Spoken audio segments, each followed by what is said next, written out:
ეს საიდუმლოებები დაიწყო როგორც ჩვეულებრივი დღე, მაგრამ გადაიქცა უსასრულო პასუხების ძიებად, როცა სასოწარკვეთილები ვცდილობთ დაუბრუნდეთ დაკარგულთა კვალს. მეათე ნომერი.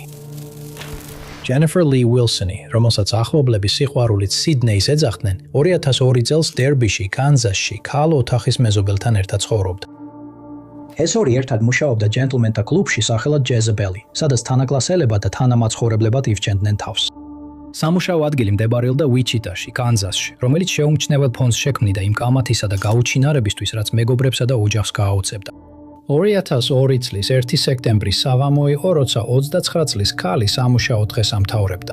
მუშაობის დასრულების შემდეგ მასსა და მის ოთახის მეზობელს შორის მოულოდნელად კამათი დაიწყო, რომელიც სწრაფად გამწვავდა და მოვლენათა ჯაჭვი ამოქმედა, რაც საბოლოოდ ჯენიფერის გაუჩინარებამდე მიიყვანდა.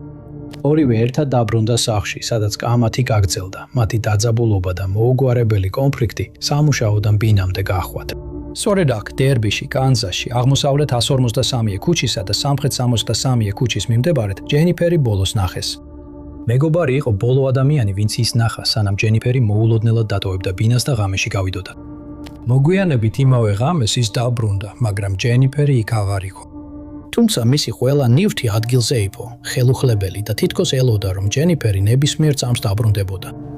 ჯენიფერის დედა მისი გაუჩინარება ადგილობრივ პოლიციაში განაცხადა, რამაც გამოიწვია შემდგომი გამოძიება, რომელიც რამდენიმე ურთიერთგამომრიცხავ ისტორიას გამოავლენდა. როგორც ამბობენ, ჯენიფერის ოთახის მეზობელმა რამდენიმე სხვადასხვა ვერსია მიაწოდა მომხდარის შესახებ. მან განაცხადა, რომ ჯენიფერი კანზას სიტიში გადავიდა და თავისი საბანკო ანგარიშიდან თანხებს იღებდა. სიდნიზე ორი განსხვავებული ვერსიაც გაჩნდა. გამომძიებლებს არც ერთი ეს მტკიცება არ დაუდასტურებიათ.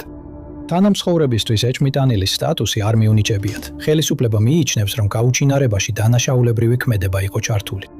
ჯენიფერი აღწერილია როგორც კავკასიური წარმოშობის ქალი, წითელი ან შავგრემანი თმითა და ლურჯი თვალებით. მისი სიმაღლე მერყეობს 5 ფუტ 5 ინჩსა და 5 ფუტ 9 ინჩს შორის. იმ დროს, როდესაც ის გაუჩინარდა, მისი წონა დაახლოებით 125 ფუნტი იყო. ჯენიფერს რამდენიმე ნაიარევი აქვს, მათ შორის ერთი ზურგზე, წელის მახლობლად, ერთი ნიკაპის ქვეშ და ერთი ზურგზე ხალიდან მოცილების შემდეგ. ის ატარებს კონტაქტურ ლინზებს და ფერსაცმლის ზომა აქვს 7.5. ჯენიფერი ცნობილია იმით, რომ ატარებს ოქროს ბეჭედს მარცხენა საჩვენებელ თითზე და კიდევ ერთს მარჯვენა ნამგალა თითზე. არ არის ცნობილი რა ეცვა მას გაუჩინარების დროს, თუმცა მისი ჩვეულებრივი სამოსი შედგებოდა სპორტული მაისურებისა და ბეისბოლის ქუდებისგან. ინფორმაცია ამ დაკარგული პირის საქმესთან დაკავშირებით შეგიძლიათ მიაწოდოთ სეიჯვიკის ოლქის შერიფის ოფისს, ნომერზე 316-665 1300. ანონიმური მინიშნებების გაგზავნაც შესაძლებელია ონლაინ FBI-ში. სააგენტო საქმის ნომერია 04S 327 ნომერი 9.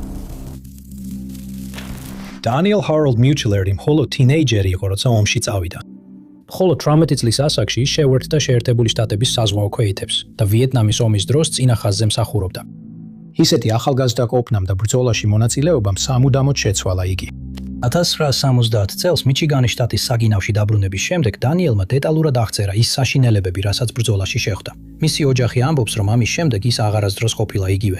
შობადრეს მიჩიგანის ალჟირში მათ ერთმანეთს დაემშვიდობდნენ. არ იცოდნენ, რომ ეს შეიძლება მათი ბოლო ნახვა ყოფილიყო. არ იყო უჩვეულო, რომ 31 წლის დანიელი, რომელსაც სპაიდერმენს ეძახდნენ, ოჯახთან კავშირი ხშირად ეკარგებოდა. მათ იცოდნენ, რომ ის ფსიქიკურად იტანჯებოდა და ხშირად საზოგადოებას ემალებოდა. თუმცა 1982 წლის თებერვალში მათ შეამჩნიეს, რომ დანიელს ინვალიდობის შემწეობა არ აეღო და მაშინვე შეშფოთდნენ. ის ამ შემწეობაზე იყო დამოკიდებული და მიიჩნევა, რომ ეს იმ დროს მისი ერთადერთი შემოსავალი იყო. მისმა ოჯახმა მაშინვე განაცხადა მისი გაუჩინარების შესახებ ადგილობრივ პოლიციაში, მაგრამ ვეტერანის გაუჩინარების გამოძიების დეტალები არ გახმაურებულა. დანიელის გაუჩინარების ოფიციალურ თარიფად მითითებულია 1982 წლის 1 თებერვალი, თუმცა ზუსტი თარიფი, როცა მას ბოლოს კონტაქტი ჰქონდა, უცნობია. მისი ახლობლების, კერძოდ მისი დის, შარლოტ ჰარდის თქმით, დანიელი იყო მხიარული, კომუნიკაბელური, მზრუნველი და მოსიყვარულე, თუმცა ეს პიროვნება ომმა წაართვა. მისი თქმით, ოჯახმა საგინაო მთლიანად მოიძია, მაგრამ დაკარგული კაცის კვალი ვერ იპოვეს. დანიელმა არ დატოვა არანაირი კვალი, წერილი, ახსნა და უამრავი პასუხგაუწემელი კითხვა. დანიელს გაუჩინარების დროს ჰქონდა გრძელი წაბლისფერი თმა, სავსე წვერი და ყავისფერი თვალები. მისი სიმაღლეა 6 ფუტი და 2 ინჩი, ხოლო წონა დაახლოებით 200 ფუნტს შეადგენს. მას მარჯვენა წინამხრებზე აქვს ტატუ, რომელზეც წერია: საზღვაო ქვეითთა კორპუსი ნომერი 2403776. ინფორმაცია ამ დაკარგული მამაკაცის ადგილსამყოფელის შესახებ შეგიძლიათ მიაწოდოთ საგინაუს პოლიციის დეპარტამენტს ნომერზე 9-199-759 1245. სააგენტოს საქმის ნომერია მითითებული როგორც 262-382. ნომერი 8. 16 წლის ასაკში ჯუდით რამონა ვალოზმა დატოვა ბრონქსში მდებარე სახლი, სადაც ოჯახთან ერთად ცხოვრობდა და გადავიდა ეჯოთერში, ნიუ-ჯერსიში. მიუხედავად მისი ახალგაზრდა ასაკისა, მან შეძლო ახალ გარემოსთან შეგუება და მუშაობდა საკუთარი თავის შესანახად. მანჰეტენის დასავლეთ მხარეს მუშაობდა, რეგულარულად მზავრობდა ნიუ-ჯერსისა და ნიუ-იორკს შორის, რათა შეესრულებინა თავისი ვალდებულებები. 3 წლის შემდეგ 1993 წელს 19 წლის ასაკში მან ქალიშვილი გააჩინა, როცა რივერ როუდზე მდებარე სახლში ცხოვრობდა. ამავე წელს ჯუდიტი გახდებოდა გაუგებარი შემთხვევის მთავარი ფიგურა, რამაც საზოგადოება შეშფოთებული დატოვა. 1993 წელს განვითარებულმა მოვლენებმა მისი და მის გარშემო მყოფი ადამიანების ცხოვრება შეცვალა. იმ წელს ახალგაზრდა დედა გაუჩინარდა. ბოლოჯერის ნიუ-იორკში, მანჰეტენზე, 30 ქუჩის მე-10 და მე-11 ავენიუს შორის, 1993 წლის 3 მარტს ნახეს. ის სახლში აღარ დაბრუნებულა და არავისთან კონტაქტი არ ჰქონია. მას შემდეგ მისგან არავის არაფერი სმენია. არანაირი კვალი და მინიშნება არ არსებობდა მომხდარ მოვლენებზე. საქმე ჩიხში შევიდა და გარკვეული დროის განმავლობაში ჯუდითის სახელი ათასობით სხვა დაკარგულს შორის დაიკარგა. თუმცა 2022 წელს მისი საქმე კვლავ გააქტიურდა, როდესაც გილგოს სანაპიროს მკვლელობების საგამოძიებო ჯგუფმა ჯუდითის პროფილი NAM ნამუსის მონაცემთა ბაზაში ათვისდა. ეს გადაწყვეტილება მას შემდეგ მიიღეს, რაც გამომძიებლებმა გაიგეს, რომ რექს ჰოიერმინი, რომელიც გილგოს სანაპიროს საქმეში 3 ქალის მკვლელობაზეა პასუხისგებელი, თავის რამდენიმე მსხვერპლს ნიუ-იორკში შეხვდა. ხელისუფლება არ ადასტურებს, სჯერათ თუ არა, რომ ის ან დანაშაულის მსხვერპლი იყო, ასევე ჯუდითის გაუჩინარების საქმეში არც ერთი ეჭვმიტანილი ან დაინტერესებული პირი არ დაუსახელებიათ. მის საქმესთან დაკავშირებული გარემოებები უცნობია და ის დაკარგულად და საფრთხეში მყოფად არის კლასიფიცირებული. ჯუდით ველოზი აღწერილია როგორც ჰისპანური წარმოშობის ქალი, რომელსაც ბუნებრივად ყავისფერი თმა და თაფლისფერი თვალები აქვს. მის გაუჩინარების დროს თმა ქერად ჰქონდა შეღებილი. მისი სიმაღლე იყო 5 ფუტი და 4 ინჩი, ხოლო წონა დაახლოებით 110 ფუნტი უნდა. ამბობენ, რომ მას მარჯვენა ბარძახზე აქვს ტატუ, ქალი, რომელიც ლამპარდთან არის მიგრძნობილი. ასევე ცნობილია, რომ გაუჩინარების პერიოდში ის იყენებდა ფსევდონიმს არიეს ჯოუნსი.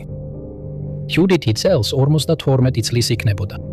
მისმა ახლობლებმა შექმნეს Facebook ჯგუფი სახელწოდებით ჯუდით რამონა ვალოზის გახსენება, სადაც იდება განახლებები და ინფორმაცია დაკარგული ქალის შესახებ. აღწერაში ის აღწერილია როგორც მოსიყვარულე და მზრუნველი და ასევე მოსიყვარულე დედა, რომელიც გამოირჩეოდა ოჯახისთვის სიყვარულით. ის არასოდეს დატოვებდა მათ, ან თავის ძალიან საყვარელ ქალიშვილს. გამომძიებლები მოუწოდებენ ყველას, ვისაც რაიმე ინფორმაცია აქვს ამ საქმესთან დაკავშირებით, დაუკავშირდნენ ნიუ-იორკის შტატის პოლიციას. Troop Ellis შტაბ-ბინას ნომერზე 631 746 3300. ჯუდითის ინფორმაცია მას შემდეგ დაემატა DO Networks. ნომერი 7. მისი საყვარელი ადამიანების თქმით, Bruce Max Willow ძალიან ყურადღებით ეკიდებოდა თავის ჩაცმულობასა და გარეგნობას. მას ყოველთვის სურდა საუკეთესოდ გამოიყურებოდეს და დატოვოს სწორი შტაბ-ეჭდილება ყურადღებით უვლიდა საკუთარ თავს საზოგადოებაში. მას აქვს გამოცდილება როგორც მზარეულად, ასევე ბარმენად, რაც საშუალებას აძლევს შეხვდეს ბევრ განსხვავებულ ადამიანს. თავისუფალ დროს მას სიამოვნებს ბინგოს თამაში, რაც მისთვის რეგულარულ გართობად იქცა. ბრუსი არასოდეს რჩებოდა ერთ ადგილას დიდხანს. მას ურჩევნოდა ისეთი ცხოვრების წესი, რომელიც საშუალებას აძლევდა ემოძრავა და ახალი ადგილები აღმოეჩინა. ის ხშირად იცვლიდა საცხოვრებელს, HSX-სა და კანადას შორის გადაადგილდებოდა, გზად ბევრი მეგობარი შეიძინა და ყველგან ინარჩუნებდა კავშირებს. ბრუსის ხასიათს ცხოვრების წესი ძალიან შეეფერებოდა, რადგან მას ახალი ადამიანების გაცნო და ის გაცნობა და სხვადასხვა საზოგადოების აღმოჩენა უყვარდა. ყოველი გადასვლა ნიშნავდა, რომ ზოგიერთი მეგობარი უკან რჩებოდა, მაგრამ ის ყოველთვის ღია იყო ახალი გამოცდილებებისა და მეგობრობისთვის. თუმცა, სადაც არ უნდა წასულიყო, ბრუსი ყოველთვის ინარჩუნებდა კავშირს. ეს ასე იყო 1991 წლის 5 თებერვლამდე.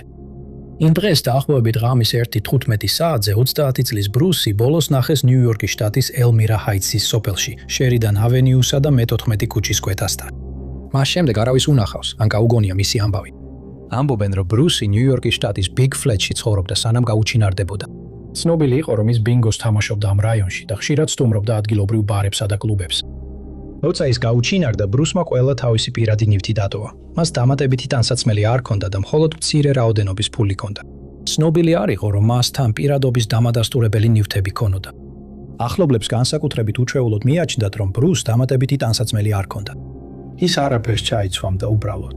ძალიან ყურადღებით არჩევდა ტანსაცმელს. ამიტომ მისთვის უჩვეულო იყო ტანსაცმლის დატოვება. Bruce Max Willow აქცერენ როგორც თეთრკანიან მამაკაცს, ავისფერი თმითა და მწვანე თვალებით. იმ დროს, როცა ის გაუჩინარდა, მისი სიმაღლე იყო 6 ფუტი და 1 ინჩი, ხოლო წონა დაახლოებით 150 ფუნტი. იმ პერიოდში თმა მოკლედ ჰქონდა შეჭრილი. დღეს დაკარგული მამაკაცი 65 წლის იქნებოდა. მისი საქმე კვლავ აქტიურია. ხელისუფლება ელოდება იმ ერთ ინფორმაციას, რომელიც საბოლოოდ დაასრულებს ამ 10 წლეულების განმავლობაში გაგრძელებულ საიდუმლოს. ინფორმაციამ დაკარგული პირის ადგილსამყოფელის შესახებ შეგიძლიათ მიაწოდოთ ნიუ-იორკის შტატის პოლიციის ირაზმის შტაბს ნომერზე 585 398 4100. სააგენტოს საქმის ნომერია E4 9195. დამატებით ინფორმაციის მქონე პირებს შეუძლიათ დაუკავშირდნენ ნიუ-იორკის შტატის პოლიციას ნომერზე 600 729 8786. მე-6. 44 წლის ჯერი ფრენსის იელი ადრე ცხოვრობდა ჰოპკინსში, მონტანა შტატში, ხოლო 1984 წელს ოკლაჰომა სიტიში, ოკლაჰომა შტატში ცხოვრობდა. მის პირად ცხოვრებაზე ან წარსულზე ბევრი არაფერია ცნობილი. მისი ისტორია იწყება 1984 წლის 14 სექტემბერს, როდესაც მან დატოვა ოკლაჰომა სიტი და წავიდა არტმორში, ოკლაჰომას შტატში, რათა ეწვია თავის დეიდას. დეიდასთან სტუმრობისას ჯერიმ აღნიშნა, რომ სურდა ლონ გროვში საწყობის მოწესრიგება. მან დატოვა დეიდის სახლი, წავიდა საწყობისკენ და შემდეგ გადაწყვიტა ენახა მეგობარი, რომელიც ასევე არტმორში ცხოვრობდა. მან მეგობარს უთხრა, რომ აპირებდა დაბრუნებულიყო ლონ გროვში საწყობში, რათა რაღაცები დაელაგებინა. შემდეგ კი სახლში დაბრუნებას გეგმავდა. ჯერი კი სახლში აღარ დაბრუნებულა. იმ დღეს მეგობრის სახლიდან გასვლის შემდეგ მას აღარავინ უნახავს და არც არაფერი სმენიათ მის შესახებ. რამდენიმე დღის შემდეგ, რაც ქალი დაკარგულად გამოცხადდა, მისი მანქანა აღმოაჩინეს. ის მართავდა თეთრ 1989 წლის Lincoln Mark Fixis, რომელიც მიტოვებული იპოვეს Walmart-ის სადგომში North Commerce Street-ზე, არტმორში.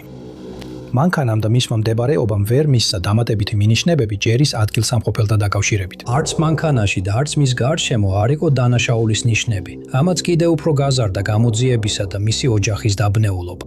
მინიშნებების არარსებობამ საქმეში პროგრესის შესაძლებლობა გამორიცხა და ის მალე სხვა გადაუჭრელ საქმეებთან ერთად დაარქივეს. ერთი პატარა ინფორმაციის მოლოდინში, რომელიც გამოძიებას მასთან დააბრუნებდა. მისი ოჯახი და ისინი, ვისაც ის უყვარდა, პასუხების იმედს არ კარგავდნენ, მაგრამ დროის გასვლამ მდგომარეობა კიდევ უფრო გაართულა. დაკარგული ქალი აღწერეს როგორც კავკასიური გარეგნობის ქალს, ყავისფერი თმითა და მწვანე თვალებით. მისი სიმაღლეა 5 ფუტი და 2 ინჩი, ხოლო წონა დაახლოებით 115 ფუნტია. ორივე ყური გახრეტილი აქვს. ეს დეტალები გადაეცა ხელისუფლებას და საზოგადოებას იმ იმედით, რომ ვინმე მის ამოიცნოს, ან მისი ნახვა ახსოვდეს. ჯერი იელი ბოლოს ნახეს თეთრი მოკლე სახელოიანი მაისურით, რომელზეც შესაძლოა დოქტორ პეპერის ლოგო იყო გამოსახული. მაისური ეცვა ლურჯ ჯინსებთან, ბრილიანტის ბეჭედთან და საათთან ერთად. იგი ასევე ხშირად ატარებდა რამდენიმე დიდ ბეჭედს, თუმცა უცნობია, ეკეთა თუ არა ისინი გაუჩინარების დღეს. ინფორმაცია მისი ადგილსამყოფელის შესახებ შეგიძლიათ მიაწოდოთ არტმორის პოლიციის დეპარტამენტს, ნომერზე 592 223 1212. სააგენტოს საქმის ნომერია 9.430.259. მისი საქმე დღემდე გაუხსნელი. ჯერი 44 წლის იყო, როცა გაუჩინარდა და დღეს ის 86 წლის იქნებოდა. ნომერი 5. 1985 წელს რორი ნილ შუმეიკერმა დაგეგმა, რომ დედასთან ერთად მონტანაში გადასულიყო. მათი იდეა იყო ევერეტიდან ვაშინგტონიდან გადასვა და უკეთესი ცხოვრების პოვნა რამდენიმე საათის სავალზე. ევერეტის დატოვების გადაწყვეტილება მარტივად არ მიუღიათ, რადგან ეს ნიშნავდა ნაცნობი საზოგადოების დატოვებას და ყველაფრის თავიდან დაწყებას. იმ წლის 1 სექტემბრისთვის 34 წლის მამაკაცი უკვე ჩალაგებული იყო და მზად იყო დიდი გადასვლისთვის. მან თავისი ნივთები მოაწესრიგა და ყველა საჭირო ზომა მიიღო, რათა საკუთარ თავთან და დედასთან ერთად გადატანა მარტივად მომხდარიყო. მაგრამ მან გადაწყვიტა კიდევ ერთი ღამე დარჩენილიყო, რათა მეგობრებისთვის დაემშვიდობებინა გადასვლამდე, რადგან სურდა მეტი დრო გაეტარებინა მისთვის ძვირფას ადამიანებთან. იმ დღეს ბოლოს ნახეს, როცა ევერეტში მშობლების სახლიდან გავიდა, რათა მეგობრებს შეხვედროდა. მას სურდა მათთან ერთად ერთი ბოლო მოგონება შეექმნა, სანამ ახალ შტატში ახალ ცხოვრებას დაიწყებდა, მაგრამ იმ ღამეს იყო ბოლო დრო, როცა ვინმე მის ნახა. ყველამ გადაწყვიტა შეიკრიბონ წითელი ხიდის ბანაკში, რომელიც გრანიტ ფოლსის აღმოსავლეთით მდებარეობს, მაუნთ ბეიკერ სნოკუალმის ეროვნულ ტყეში. ის ჩაჯდა თავის თეთრ ორგარიან 1979 წლის დატსუნ 200-ში, რომელსაც ვაშინგტონის სანომრე ნიშნები ჰქონდა, 205 AKX. მანქანას რამდენიმე დაზიანება ჰქონდა, მათ შორის მარცხენა წინა ფრთაზე დეფორმაცია და საქარე მინაზე ბზარის მსგავსი ნამსხვრევი. ერთ-ერთ სავარძელს შავი და თეთრი შატრისებრი ნაჭერი ჰქონდა გადაგრული. ერთ-ერთმა მეორის შემდეგ მისი მეგობრები მოვიდნენ, მაგრამ დღის ბოლოს ჯგუფში ერთი ადამიანი აკვდათ. რორი ბანაკში არ გამოჩენილა და მას შემდეგ არავის უნახავს ან გაუგონია მის შესახებ. არც რორი და არც მისი დარწმუნი არასოდეს უპოვიათ.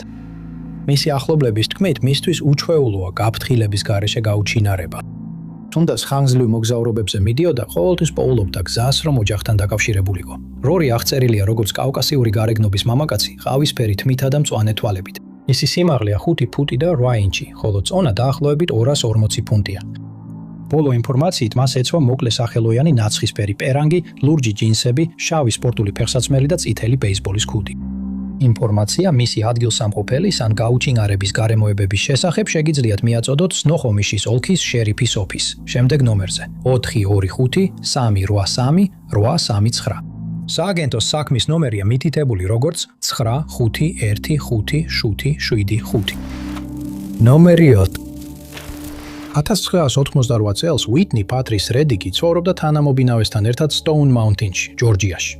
იმ დროს ის მუშაობდა ოფისის ასისტენტად ჰარი ნორმალ риელტორში, ბაქეთში.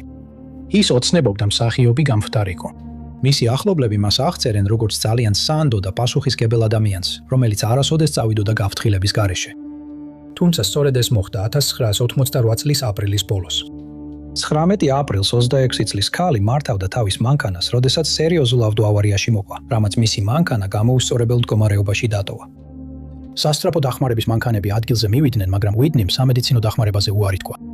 თუმცა მიიჩნევა, რომ მას შეიძლება თავის ტრავმა ჰქონდა მიღებული.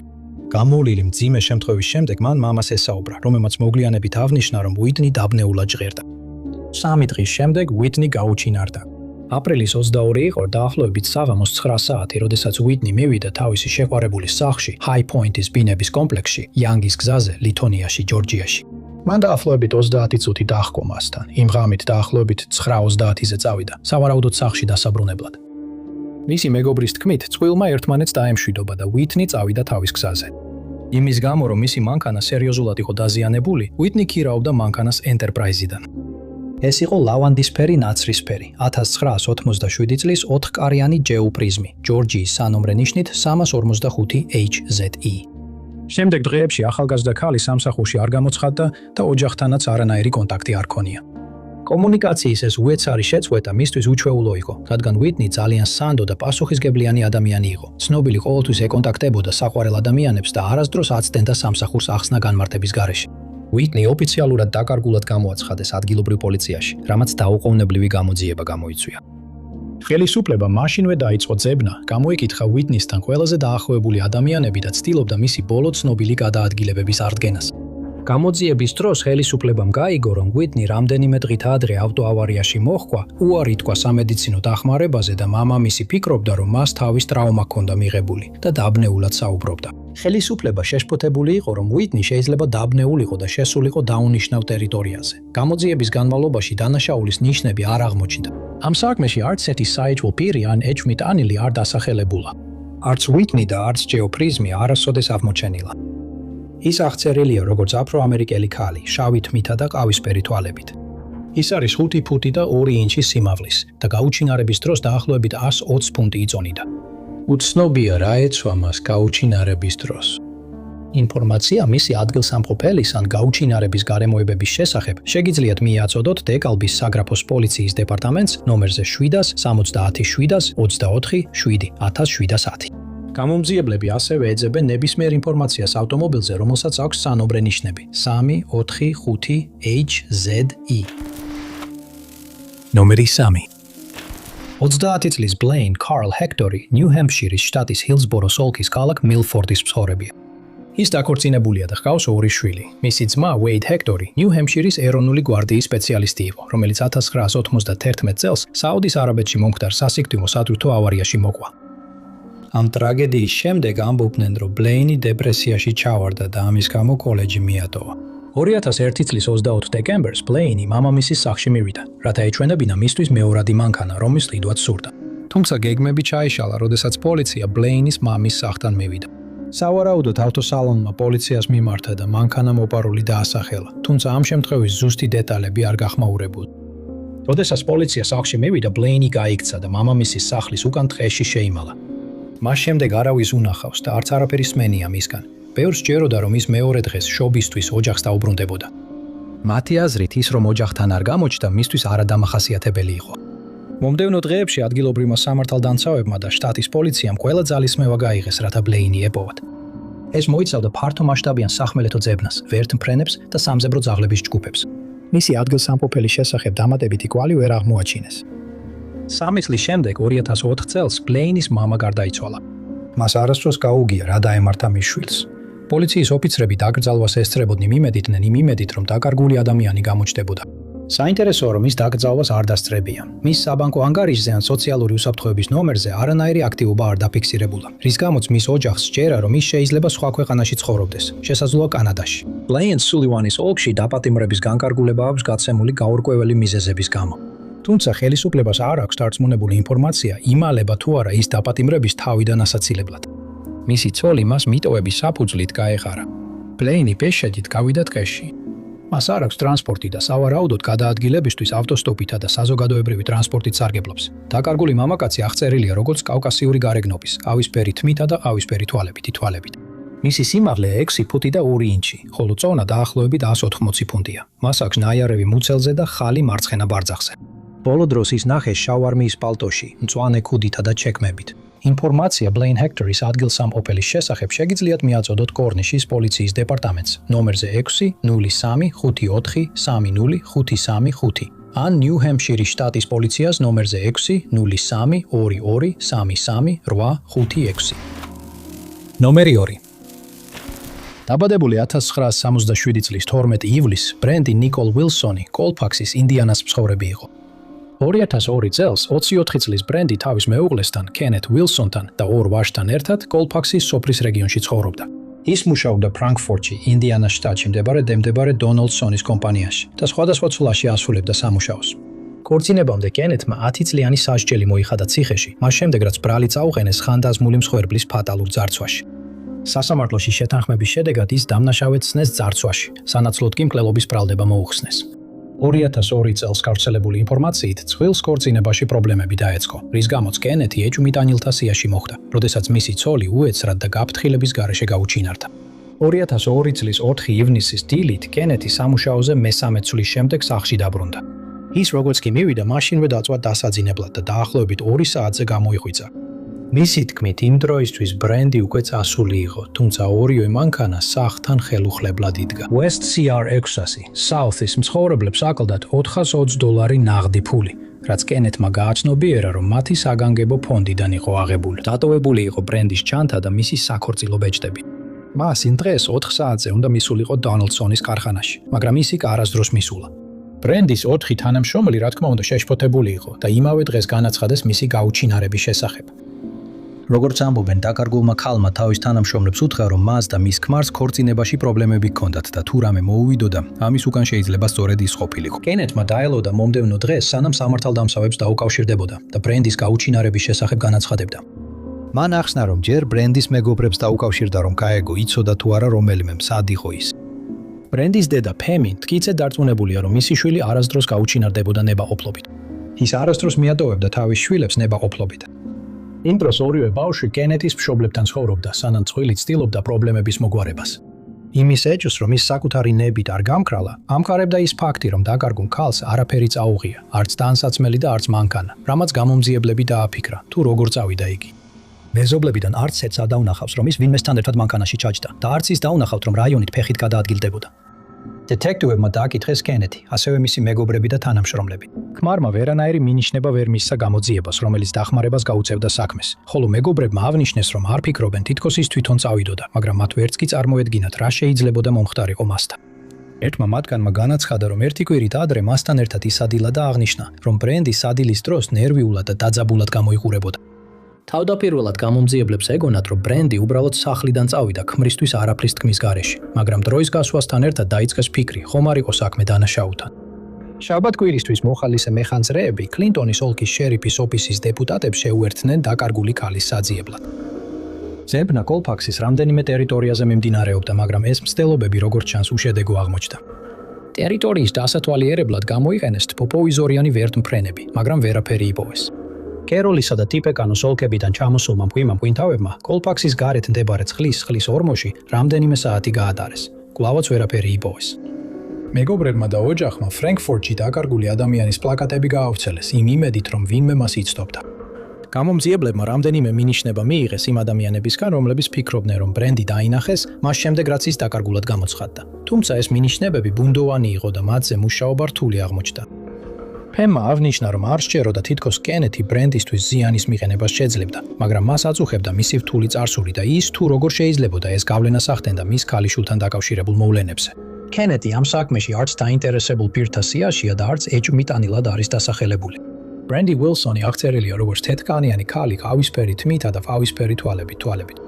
ის არის 4 ფუტი და 5 ინჩი სიმაღლის და დაახლოებით 125 ფუნტს იწონის. მის ორივე უში საყურია გაკეთებული და მარცხენა მკერდის მხარეს ყვავილი სტატუ აქვს. მას კისრის უკანა მხარეს მრგვალი ნაიარევი აქვს და ცნობილია, რომ ზოგჯერ სათვალეს ატარებს. ბრენდი ცნობილია როგორც თეიმონი. დღეს ის 48 წლის იქნებოდა. მისი საქმე ჯერ კიდევ გაუხსნელია. ინფორმაცია ამ დაკარგული პირის ადგილსამყოფელის ან გაუჩინარების გარემოებების შესახებ შეგიძლიათ მიაწოდოთ კლინტონის ოლქის შერიფის ოფისს ნომერზე 765545663 ან კლინტონის ოლქის ცხელი ხაზზე 76556. TIPS. სააგენტოს საქმის ნომერია მითითებული როგორც 020602826. Number 1. ჯოის ლი კენედი, დაბადებული 1933 წლის 28 მარტს, მუშაობდა ბილეთების აგენტად სი-სითაკის აეროპორტში, სიეტლში, ვაშინგტონში. მისი სამუშაო ადგილი მოულოდნელად იქცა უცნაური გაუჩინარების სცენად, რომელიც 1978 წლის 20 მარტს მოხდა. იმ დღეს ჯოისი ჩვეულებრივად ასრულებდა თავის საქმეს, სანამ მისი მორიგეობა იმ დილის ბოლოს არ დასრულდა. მან მორიგეობის დასრულების შემდეგ დატოვა თავისი სამუშაო ადგილი და მას შემდეგ აღარავის უნახავს და არც არაფერი სმენია მის შესახებ. იმ დღეს, როდესაც ის გაუჩინარდა, ჯოის უნდა შეხვედროდა თავის ყოფილ ქმარს, ჯონ თომას ოკიფე მეორეს, რომელსაც მისთვის ფული ევალებოდა. მათი ურთიერთობა 2 წლით ადრე დასრულდა და ოჯახური ძალადობის პრავლებებით იყო დაღდასმული. ჯოის თხოვა თავის ძმას, ჯეკ სპარკს, რომ შეხვედრაზე თან გაჰყოლოდა და მხარი დაეჭირა, მაგრამ გარემოებებმა მას ამის საშუალება არ მისცა. ამან ჯოისი მარტო დატოვა ჯონთან შესახვედრად, რამაც მისი ოჯახისა და მეგობრების შეშფოთება გამოიწვია. როდესაც ჯოისი თავის შემდეგ ცვლაზე არ გამოცხადდა და არავის არაფერი სმენოდა მისგან, შეშფოთება სწრაფად გადაიქცა განგაშად. უფლებამოსილი ორგანოები საქმეში ჩაერთნენ მას შემდეგ, რაც ავიაკომპანიამ მისი გაუჩინარება აცნობა. მისი გაუჩინარების ირგვლივ არსებული გაურკვევლობა მის ახლობლებს უამრავ პასუხგაუცემელ კითხვას უტოვებდა და დროის გასვლასთან ერთად ეჭვები და ვარაუდები იზრდებოდა. როდესაც 44 წლის ქალი სამსახურში შემდეგ ცვლაზე არ გამოცხადდა, ფანამერიკანის ავიაკომპანიის წარმომადგენლები შეშფოთდნენ და მისი გაუჩინარება ადგილობრივ პოლიციას აცნობეს. 2 დღის შემდეგ მის საქმეზე პასუხისმგებელი გამომძიებლები მის ავტომობილს იპოვიან. მანქანა მიტოვებული იყო აეროპორტის სტუმრების სექციის სადგომში. ყველა კარი ჩაუკეტავი იყო. მისი ჩანთა და გასაღებები წინა სავარძელზე იპოვეს და არანაირი ნიშანი არ იყო იმისა, რომ ბრძოლა მომხდარიყო, მაგრამ ჯოისი არსად ჩანდა. იმ დღეს, როდესაც ქალი გაუჩინარდა, მას უნდა შეხვედროდა კაცს სახელად ჯონ თომას ოკიფე მეორე, რომელსაც უმეტესობა ჯეკად იცნობდა. ჯონი ჯოისის ყოფილი ქმარი იყო და მათი შეხვედრის მიზეზი ის იყო, რომ მას მისთვის ვალი უნდა დაებრუნებინა. მსხვილი 4 წლის განმავლობაში, 1972 წლიდან 1976 წლამდე დაქორწინებული იყო. მათ ურთიერთობაში, როგორც ამბობენ, ოჯახური ძალადობა იყო ჩართული. სწორედ ამ არეულმა წარსულმა უბიძგა ჯოის, რომ შეთანხმებაში თავისი ძმა, ჯეკ სპარქსი ჩაერთო.